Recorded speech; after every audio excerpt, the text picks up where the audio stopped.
Salut copain, ça joue bien. T'as déjà entendu dans la Bible, là, quand on te dit que Jésus, là, il dit un truc du genre ouais, si on te fout un coup sur la joue, tends l'autre joue. La plupart des gens, ils interprètent ça, ouais, tu dois être faible. Si on te tape, tu dois te laisser taper. Tendre l'autre joue sans réagir, ouais, c'est faible, blablabla, tu dois te laisser dominer par l'autre. Alors qu'en fait, en réalité, c'est l'inverse. De tendre l'autre joue, c'est justement de ne pas se laisser dominer par l'autre. C'est pas de se laisser marcher dessus par l'autre, justement, de tendre l'autre joue. Tu comprends? C'est pas être faible, c'est être fort. Si quelqu'un il te fout un coup sur la joue, personne il se lève le matin puis il se dit oh, aujourd'hui qu'est-ce que je vais faire? Bah, toi, moi je vais travailler. Oh, bah, moi je vais aller à la plage. Oh, bah, moi je vais aller tirer 10 baffes gratuites, quoi. Oh, je vais. Voilà. 10 têtes de con, je vais leur tirer une baffe gratos, quoi. Aujourd'hui, c'est ce que je vais faire. Hein. Et puis tu te lèves pas comme ça en te disant, tiens, je vais aller tirer une baffe gratuite, quoi. Donc si Jésus il s'est fait tirer un coup sur la joue, s'il a reçu un coup sur la joue, c'est qu'il a cherché l'autre, il a provoqué l'autre. Il a fait sortir l'autre de ses gonds par la parole. Donc en parlant par la parole, si tu fais sortir l'autre de ses gonds, c'est celui qui tape, c'est celui qui est dans son tort. Tu comprends ce que je veux dire? Et là, Jésus dit, bah, ne te laisse pas démonter, ça veut dire que tu as raison. Continue, continue. Tant l'autre joue, c'est continue. Si on t'a foutu un coup, c'est que tu as cherché l'époux. Hein? Puis si on t'a foutu un coup, c'est que tu as touché la corde sensible, c'est que tu es sur un point sensible, c'est que tu n'es pas très loin de la vérité, vu que ça le touche à cœur, quoi. Hein? Donc continue, bah, quitte à te prendre un autre coup, quoi. Ça te donnera raison, tu comprends? C'est là la force. Parce que si le mec, tu dis quelque chose, il te fout un coup, puis tu tombes pas l'autre joue, donc tu te fous à quatre pattes, puis t'es oui, amen, sorry, désolé. Là, c'est être faible, tu comprends? T'as dit que de tendre l'autre joue, c'est-à-dire à pas te laisser démonter, hein, puis à continuer à lui chercher des poux, quelque part, quoi. Ben ça, c'est fort, quoi. De toute façon, hein, tout est interprétation pervertie de ce monde du fémino-nazi, là. Hein? C'est une société patriarcale. Elle est faite par les deux et tout, quoi. Après, il y a des avantages qui sont tirés plus d'un côté pour certaines choses et plus de l'autre côté pour certaines choses, quoi. Hein, c'est pas... voilà, quoi. Mais surtout, tant que vous aurez peur, je parle de manière générale pour forcément les 50 personnes qui m'écoutent, hein, mais je parle au sens global des gens. Tant que les gens au sens global, ils auront peur de tendre ne serait-ce que la première joue, hein, ils ont peur du coup, de la possibilité, l'éventualité de... Alors que peut-être ce coup n'arrivera jamais vis-à-vis de l'opposition qu'il a, bah, c'est le gouvernement, ou bien une classe, une caste, hein, de bourgeois. Donc les commerçants, les bourgeois, c'est pas les nobles, c'est pas les seigneurs. Tu comprends? C'est pas la classe des prêtres, c'est pas la classe des... Hein, tu comprends ce que je veux dire? Tu vois, au début que c'était la classe des prêtres, ou chamans, hein, qui dirigeaient au temps des Égyptiens, c'était même qu'il y avait un pharaon derrière, il y avait les 13 grands prêtres, il y avait une autre chose derrière. Ça, c'était le temps des prêtres, les sages qui dirigeaient. Le monde se portait beaucoup mieux.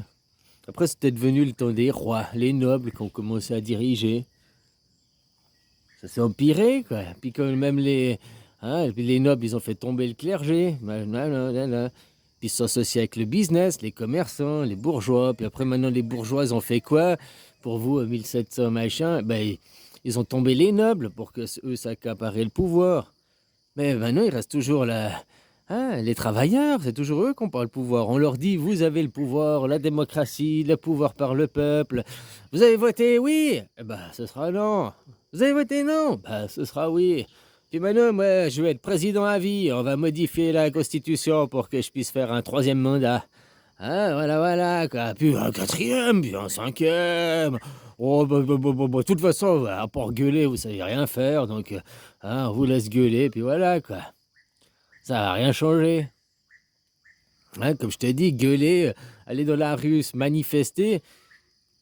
Manifester, c'est pas se manifester, quoi. Tu vois la différence? Ni faire un manifeste. Hein, allez manifester, là, vous allez faire quoi? Vous allez boire l'apéro, chanter dans la rue, puis prendre deux, trois coups de matraque, des LBDD dans la gueule, quoi. Hein, ouais, c'est sympa, un bon samedi, quoi. Si les gilets jaunes, ils avaient vraiment envie d'une révolution, d'un changement et tout, eh ben, ils auraient choisi un autre jour que le samedi ou le dimanche. Ils auraient choisi un jour de la semaine où ça faisait chier les gens. Ah non, mais on va surtout pas emmerder les gens. Parce que nous, on veut pas que ça change. Nous, on veut juste crier, crier. On n'est pas content, on n'est pas content. Mais on veut pas faire pour que ça change. Non, on veut juste crier qu'on n'est pas content. On veut crier notre mécontentement. Mais on ne veut pas de changement. En réalité, vu qu'on fait pas d'action, on fait rien concrètement pour avoir un véritable changement. Hein, alors, comme je te dis, ils ont tué les prêtres, ils ont tué les rois. Maintenant, à nous de tuer les commerçants, hein, les entreprises, qui disent, qui se disent tous, oui, on peut tous être riches. Hein, si t'es pas riche, c'est de ta faute, c'est parce que tu travailles pas. C'est impossible maintenant, imagine, on est tous multimilliardaires. Qui va aller travailler? Oh, on est tous des commerçants en e-dropping, là, e-shipping, je sais pas quoi, en vente sur Internet. Ok, ben on est tous devenus milliardaires en vendant sur Internet. Mais on vend quoi vu qu'il n'y a plus personne qui fabrique, vu qu'on est tous milliardaires, plus personne va à l'usine fabriquer, plus personne va dans les mines pour récolter les matières premières, hein? On vend quoi? On est tous milliardaires, on n'a plus rien à bouffer, puis on n'a plus rien à vendre, puis on a plus rien parce qu'il n'y a plus personne qui travaille. T'es milliardaire, puis c'est qui? Ouais, alors que puis j'aurai un domestique qui nettoie ma piscine, un jardinier pour mon jardin, un cuisinier, machin. Ben non, t'auras pas, vu qu'eux, ils sont aussi milliardaires. Ils vont pas travailler pour toi. Donc, ce qu'on te dit, non, c'est pas possible, hein, c'est de ta faute. Non, tout ça, c'est de la propagande. Il y a une disproportion qu'il y ait des riches, machin, ok. Mais que les mecs, ils ont 450 000 fois de différence de salaire, je suis désolé, 450 000 fois, c'est pas justifié, quoi. Hein? Comment il va déposer son fric? Comment il va faire? Et puis tout ça, avant, ce qui était bien, c'est que ces gens, au pire de 3 générations, ils crevaient, quoi. Enfin, ils crevaient, ils avaient plus d'argent. Hein, si il devenait milliardaire, la génération d'après, l'enfant déjà, puis les petits-enfants, ils dilapidaient la fortune. Ça, c'était bien, au moins l'argent, il repartait, il était redistribué. Tandis que maintenant, ils font les trusts. Les trusts, hein, l'argent qui est à eux, machin, puis maintenant, ils arrivent à garder le pouvoir sur 300 ans, 400 ans, voire 500 ans, grâce à ces trusts, à ces passages de génération. C'est pour ça que la propriété privée c'est pas bon. Un trust, tu comprends? Propriété privée, on peut tout se repasser, on peut se passer les entreprises, on peut se passer le pognon, on peut tout se passer. Puis c'est pas dans le mérite. Puis je vois pas pourquoi à chaque fois qu'on dit aux gens, ouais, faut qu'on descende l'argent. Oh non, mais tu comprends.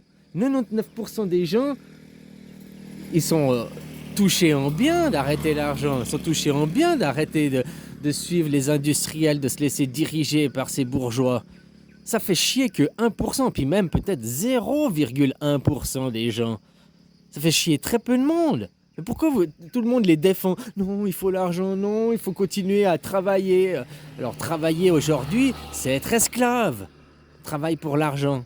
La création du travail, à la base, le travail, c'était une occupation. C'était du travail occupationnel.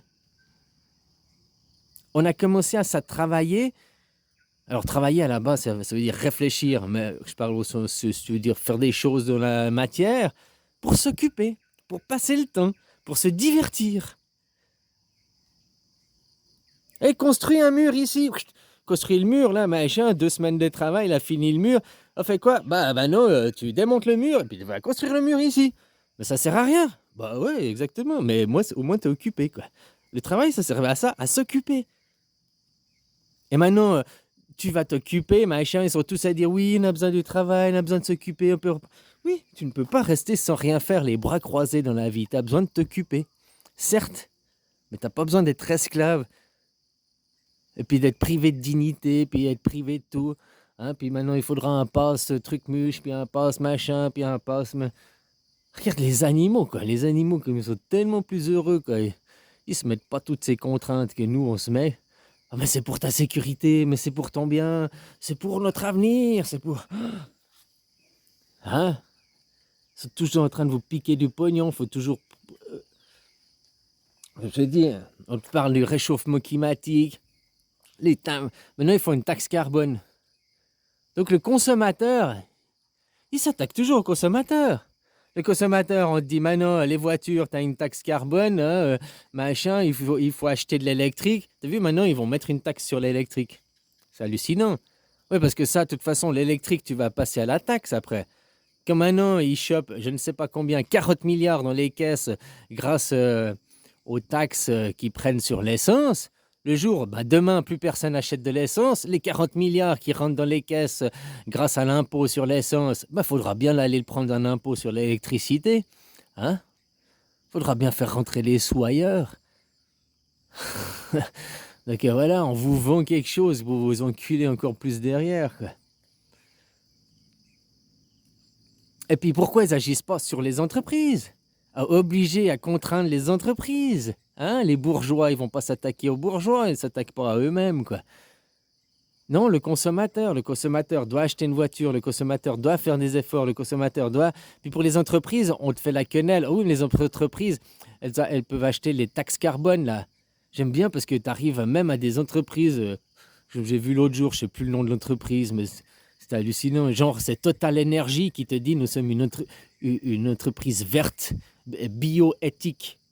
Quoi, le mec, tu vas chercher du pétrole, tu pollues, chercher du pétrole, des pipelines, ils fuient et tout, puis tu arrives à me dire que tu es bio, tu es une green company. C'est quoi ce fait? Ouais, parce qu'on on a payé notre bilan carbone, on a acheté nos taxes carbone, donc du coup, on est green. Mais non, t'es pas green, t'as juste acheté pour pouvoir dire. Mais t'as rien changé.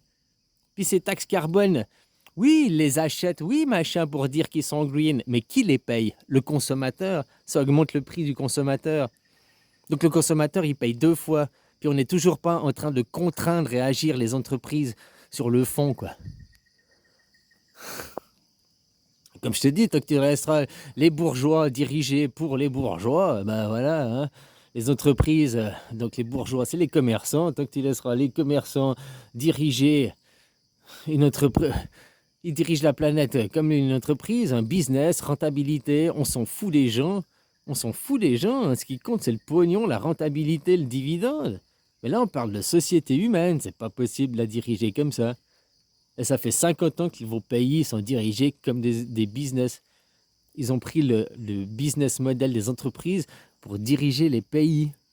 C'est pour ça qu'on fait des coupures partout, coupures dans l'éducation, coupures dans la médecine, coupures de ça, on coupe les taxes partout, machin, on baisse. Il faut du rendement. Modèle économique, modèle business, les entreprises. Ça va pas pour une société humaine, une nation, tu peux pas faire le même modèle. Puis après, quand on dit oui, maintenant, il y a des entreprises ont tellement d'argent qu'elles ont plus de pouvoir que des nations. Parce que leur PIB, ils ont plus d'argent que le PIB, que je sais pas quoi, le Gabon ou je ne sais pas où. Mais pourquoi on arrive même à avoir cette idée? Non, une entreprise, c'est une entreprise, elle doit avoir zéro pouvoir par rapport à une nation. Une nation, même une petite nation qui a 1 euro de PIB, elle doit avoir plus de pouvoir que Microsoft. Tu comprends? Une nation doit avoir le pouvoir sur... Mais maintenant, c'est plus le cas. Les entreprises dirigent les nations. Hein? Grâce aussi maintenant avec l'OMS, il suffit de faire un petit oh, rhume 21, rhume 12 000, vite, vite, vite. Dès que l'OMS, elle dit qu'il y a une pandémie, elle devient le chef de ta nation, quoi. En cas de pandémie, l'OMS est plus forte que la nation, quoi. Qui est une entreprise aussi. L'organisation mondiale de la sodomie, hein. Voilà, quoi. Enfin, copain, voilà, quoi. Alors, n'oublie pas de tendre l'autre joue, mais avant de tendre l'autre joue, aie déjà le courage de tendre la première. Allez, bisous.